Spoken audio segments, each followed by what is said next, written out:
Hello, everyone. Welcome to the first mentoring call of the 2024 Keep Cool and Carry On Discipline Challenge. Lovely to have you here. And please don't be shy. This call is being recorded, but you are more than welcome to turn on your camera and your microphone so that you can come on, ask any questions. This is You gonna a take a call nap? for you. So I can hear Eva.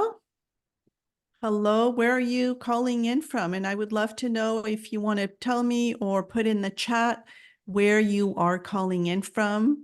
And thank you for joining me. So the Keep Cool and Discipline Challenge really came from a desire to share some of these tools that I have learned over the years, both as a parent and as an educator, and wanted to share them with you and for you to try them out in your family, right? They seem pretty simple, and yet they can be kind of hard to actually put to use each and every day when we are trying to guide our child into doing something or not doing something. And so for me, it was just my way of sharing these. So these calls are for you to ask me any questions about the actual tools, or if there's other concerns going on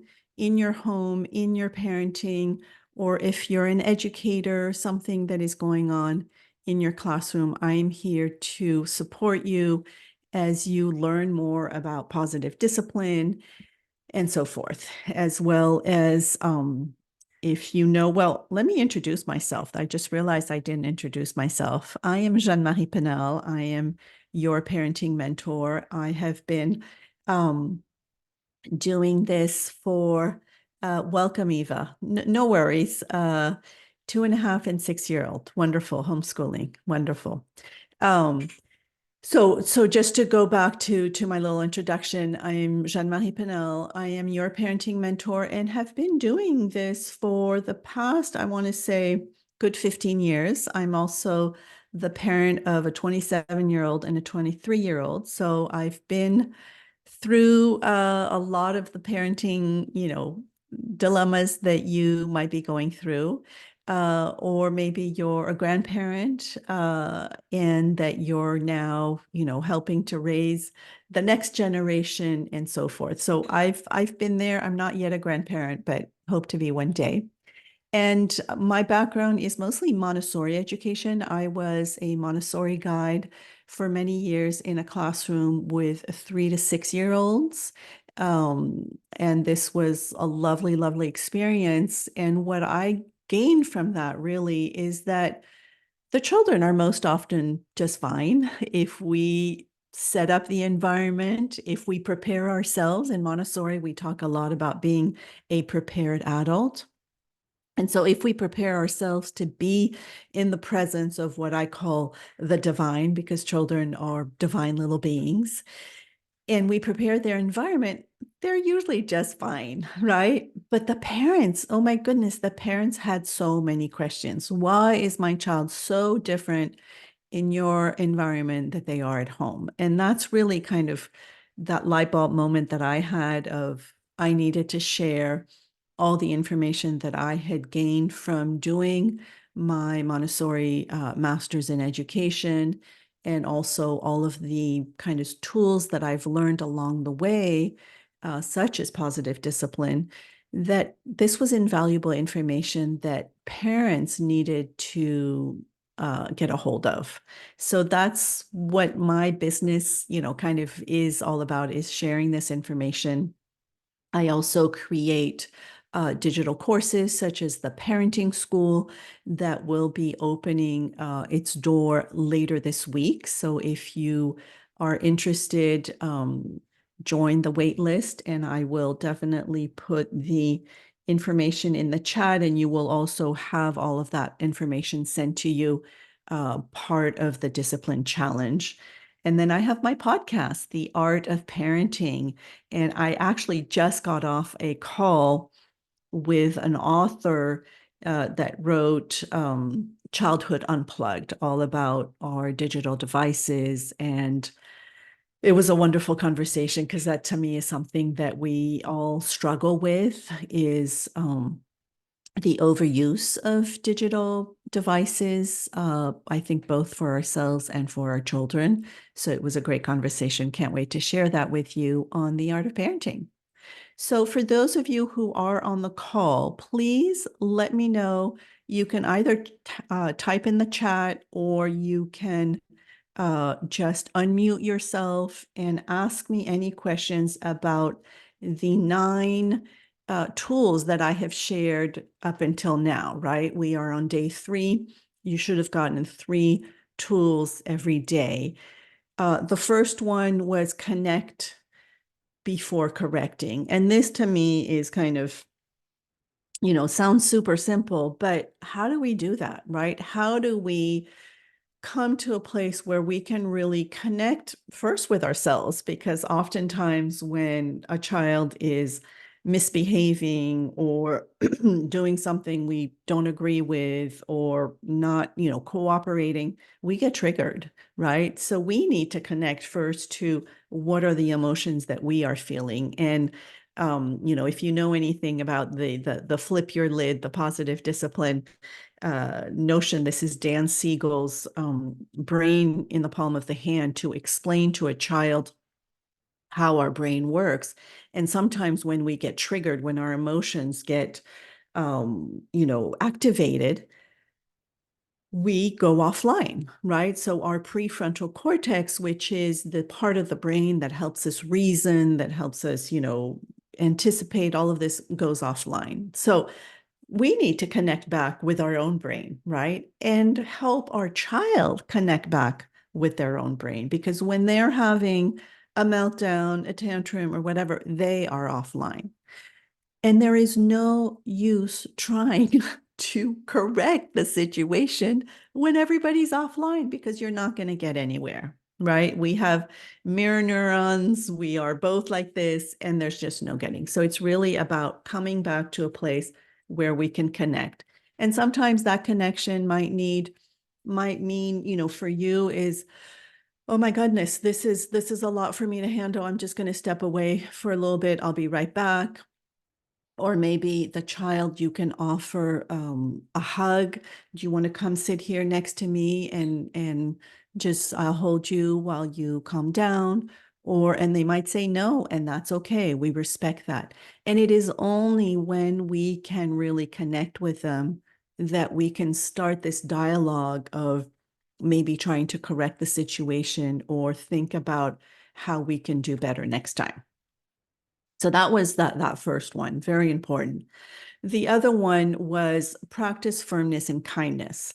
So this is really the essence of positive discipline. It's this notion that we, children need boundaries. Children need to know what the limit is.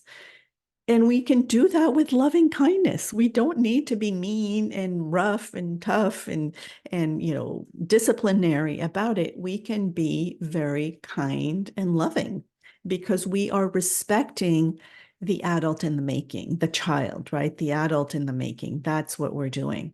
So firmness is about respecting ourselves, respecting the situation, and kindness is about respecting them. So it's really this idea also of being an authoritative parent, right? Having more of this democratic attitude about how we parent, right? To me, parenting is a collaboration.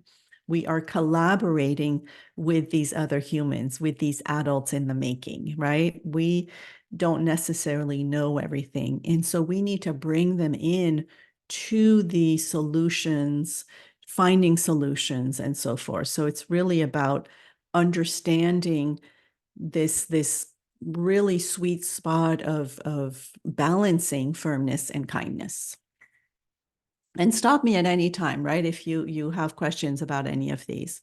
The other one was decide what you will do ahead of time. And this one to me is important, not only for yourself, like to know, to think about situations as what are you willing to do? What is the ground that you are willing to stand on? So that, first of all, you're kind of prepared for situations. And also, you're preparing your child for a situation that might come up. And so one of the examples, and this is an example that Jane Nelson gives, and Jane Nelson is the author of all of the positive discipline books, but she gives this example of having two children who are a lot of the times when they get into the car, they start kind of bickering in the back seat, right? And they start teasing each other and then get annoyed with each other and it gets loud. So this parent plans ahead and she lets her two children know ahead of time, before getting in the car. She said, I've realized that when we, get in the car, you two all often start fighting and it's really distracting to me and it makes me, feel that I can't focus on the driving and I really want to keep everybody safe. So I've decided that next time you start fighting, I'm just going to pull over to the side of the road. And so that's why it takes planning, right? Because you might need to leave a little bit earlier to make this work. And so she just says, I'm going to pull over to the side of the road and I'm going to just read my book until you two are done bickering and you both tell me we're done, we can go now. So what did I just say? Do you understand what's going to happen if you start bickering? And so forth. You have the children repeat it so that they have that buy-in. And then of course, they start bickering. Mom pulls over to the side of the road or, gets off. You have to be safe. Just, gets her book out or get out of the car if it's getting too loud, whatever you need to do. And it's not it when the children are ready, they can let you know. I promise you that if you do this, they will trust you. They will know that when you say you're going to do something, you mean it. And that's the beauty of this tool, is to really know ahead of time. And this isn't about being punitive. This isn't about being, punishing or anything. It's just like, my brain has a hard time handling it. So this is what I need to do to stay safe. Are you okay with that?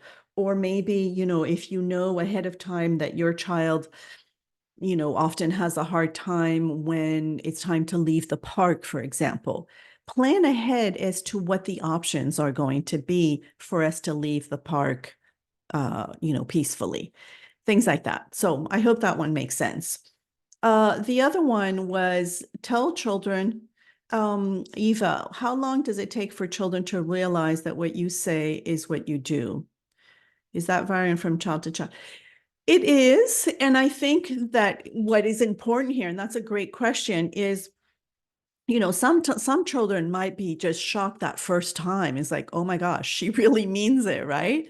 And then other ones, it might take a few times, and that's okay. Like we have to have that patience with our children. But the I think the strong essence of this is really this idea of following through, right? To and which is actually the next one, but to plan ahead and to be consistent in what to actually act on what you say you're going to do, right? Because if you tell those children, I'm going to pull over to the side of the road when you start bickering, and instead you turn around and say, oh, stop bickering, it's, driving me crazy, you've kind of missed the point, right? You have to like really do it without reminding them, without scolding them. You just do what you say you were going to do.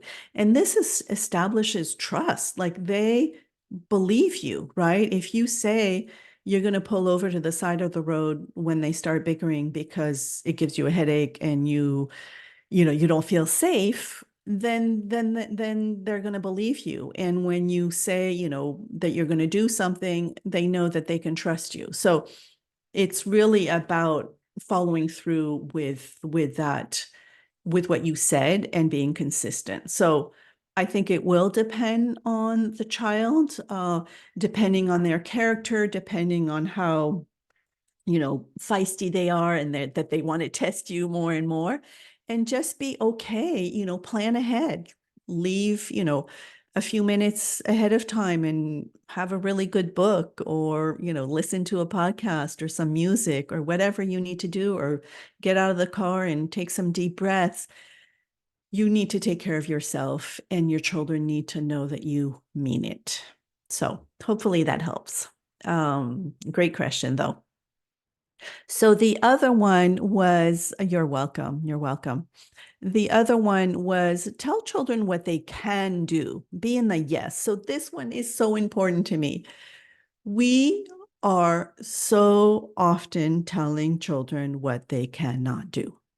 We are constantly saying, don't touch this, don't do that, da, da, da. Try as hard as you can to be consistently letting them know what they can do. So maybe they are, running in a parking lot, and that to me is very dangerous. So we just say, we're going to be in the parking lot. I need you to use your walking feet. We're going to walk slow next to mom, hold on to, my piece of clothing, my hand, the caddy, whatever it is.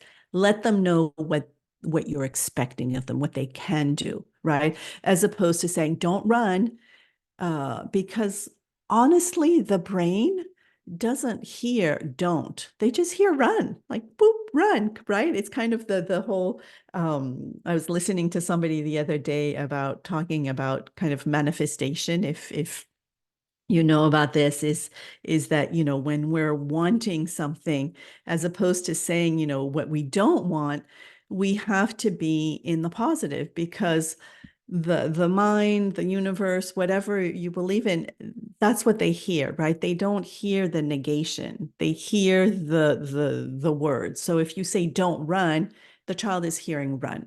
So instead say walking feet, right? So that's what they hear, walking feet. Or something maybe you don't want them to touch. You can say, oh, you're really curious about, touching that fragile vase. Here, let me show you something else. So you give them something else, because children need to be touching and smelling and tasting, and they're sensorial beings. So they need to have something to do. So try as much as you can to be in the yes, letting them know what they can do. And use the word no sparingly. No is important. There are times when we need a firm no, and a no is a full sentence, but use it sparingly so that it has that effect, right? So that we are in more of that positive yes environment. And that's also a thing that I talk a lot about when we set up our home. We want to set up a yes environment in our home as well, so that children can explore safely and freely within their own home.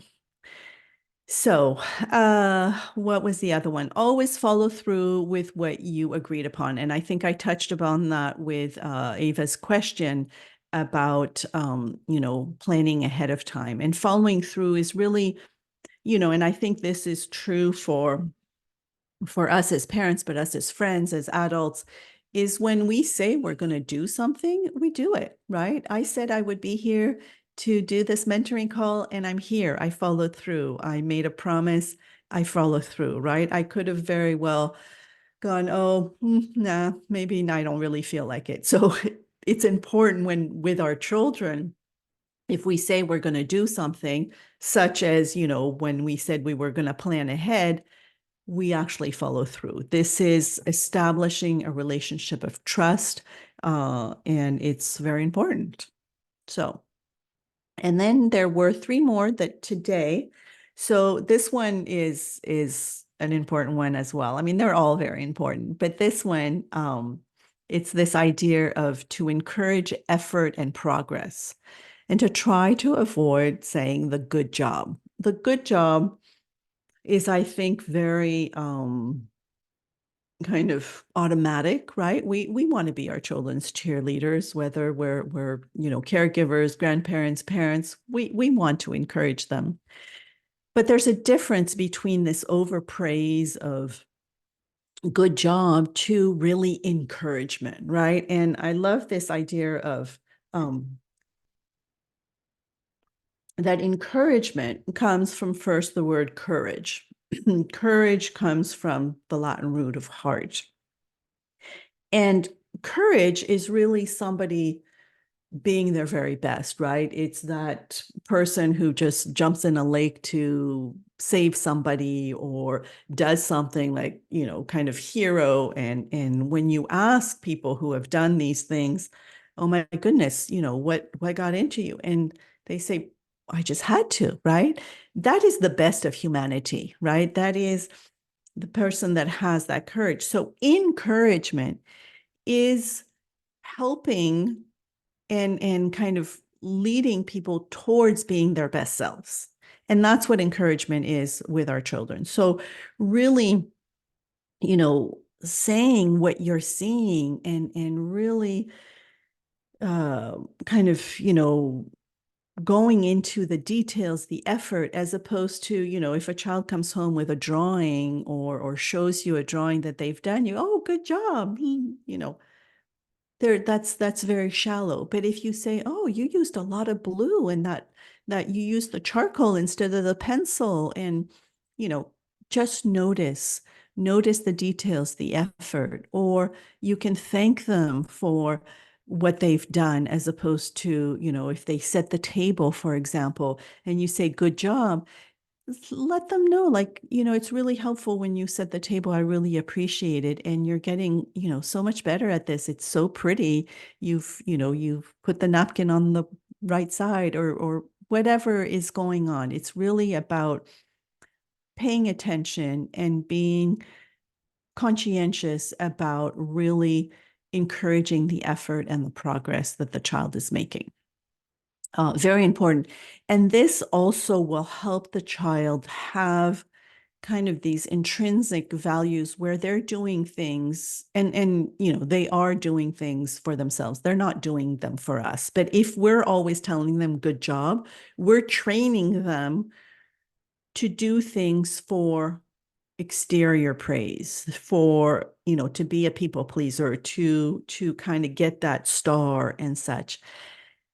And that's not reality, right? We need to be doing things because we are good humans and because it feels good to be a good human, not to get the praise from other people. So hopefully that helps and that makes sense. And let me know if you have questions on that. The other one from today was create a positive timeout space together. This is something that I really encourage the families that I work with to do a lot. And this is a bit deeper in the sense that when children are maybe, starting to feel uneasy, or maybe you've noticed that there's a certain time of day when they're kind of, being a little bit more rambunctious, or maybe, not cooperating as much, or maybe picking on their siblings or such, we can talk to them about, I've noticed that sometimes when some this or that happens, you get angry or you get upset and all this, and help them kind of understand what is going on in their bodies. And this is also where explaining how the brain works is really important, so that they have a sense of this body awareness. And I think we all need this, because I think we've kind of sometimes been detached from our own bodies, but we get signals in our bodies when we have a situation that maybe we're a little nervous about, or something that's upset us. We feel it maybe in our gut, maybe in our hands, in our shoulders, wherever it might be. And so it's important to help children understand the messages that their body is giving them. And so this idea of a positive timeout, because we're not using timeout as a punitive tool. We're using it as a kind of a preventive tool. And this, so, have them notice where they feel it in the body and say, oh my goodness, that's your body signaling you that you might get upset about this. So, what would help you calm down? What would help your brain come to a more peaceful place?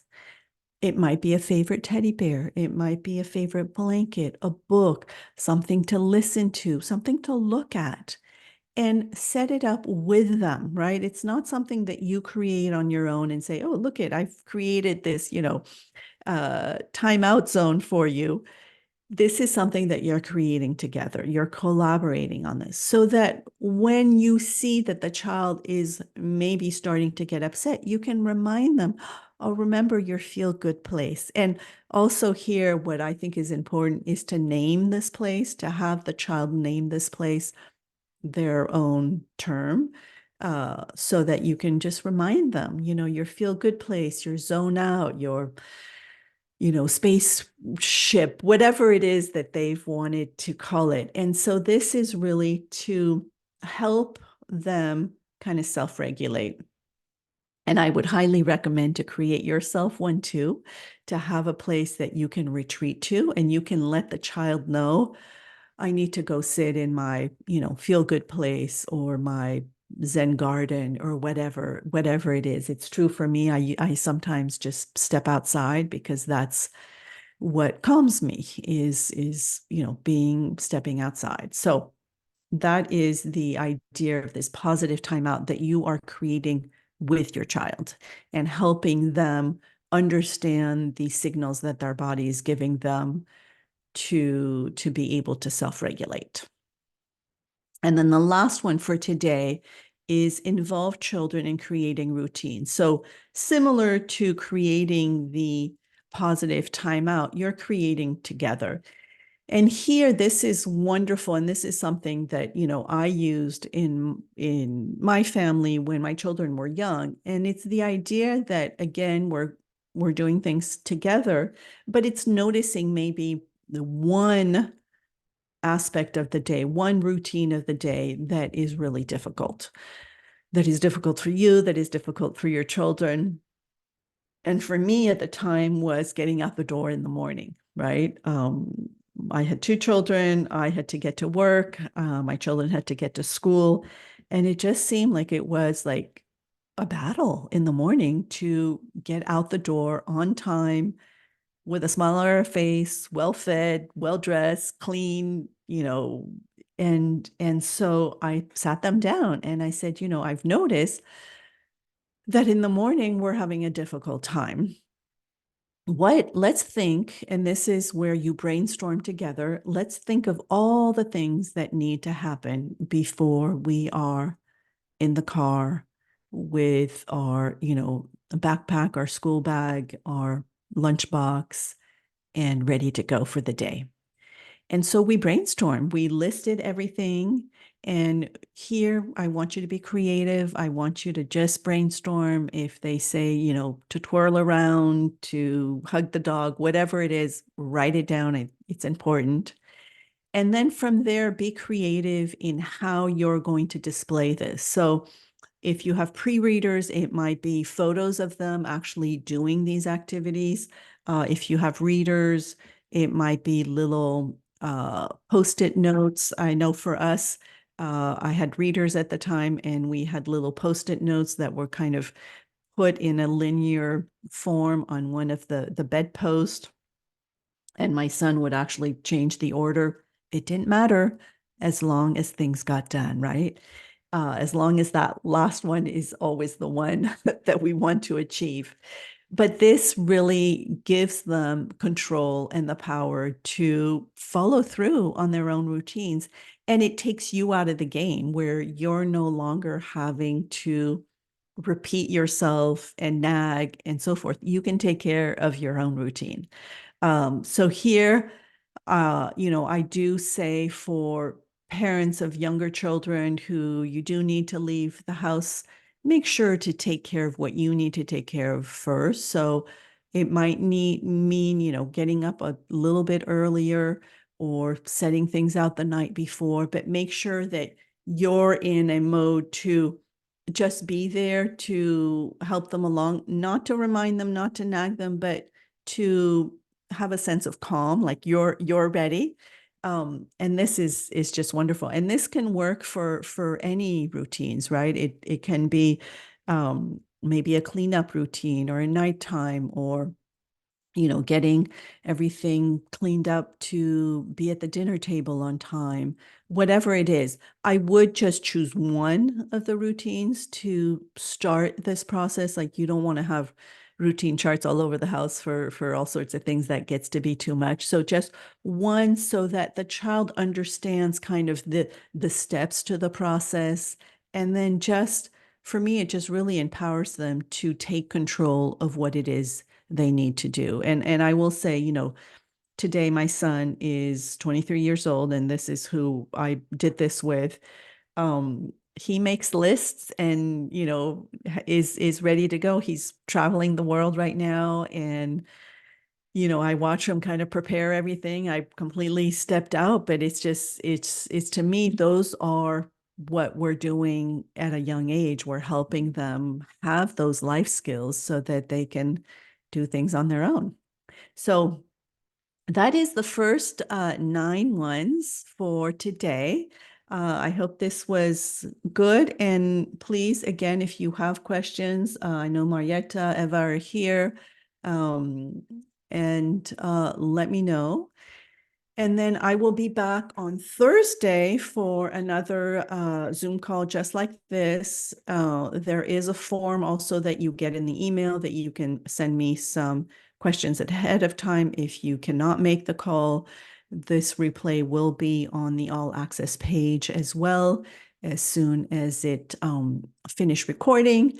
And I'm here for you. And again, if you're interested in the parenting school, this is what I will be starting at the end of the school, where there we go in depth into Montessori education, positive discipline, setting up your home.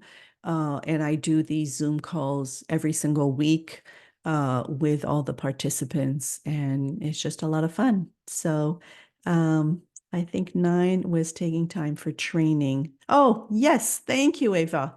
Very good. Yes. Thank you. Yes, taking time for training, just like you're doing right now, right? Taking time to learn for yourself, but also this is vis-a-vis your children, right? We might expect them to know how to do things. And it's very important to kind of break the steps down. I use this acronym called SHOW, which is slow hands, omit words, right? So that we can very gently, slowly show them how to do something. So maybe it's putting on shoes, right? We kind of like, we've been putting shoes on for them. They've seen us put on shoes, and we're just, at some points I put on your shoes. But are we really taking apart the different steps to being able to put on shoes properly? Whether we use a shoehorn, whether we have laces or Velcro or whatever, like taking it apart, having those steps so that we can show the children properly.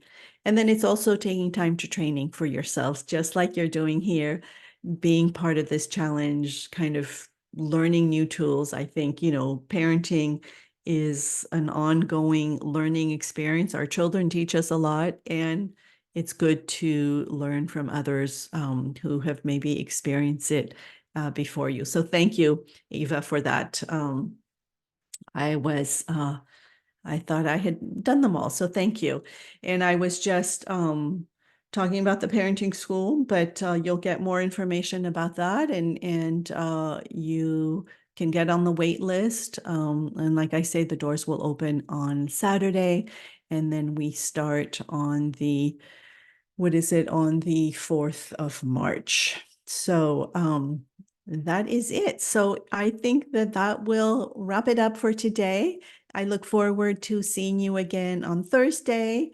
And then again on Saturday, and I think Saturday is later in the day.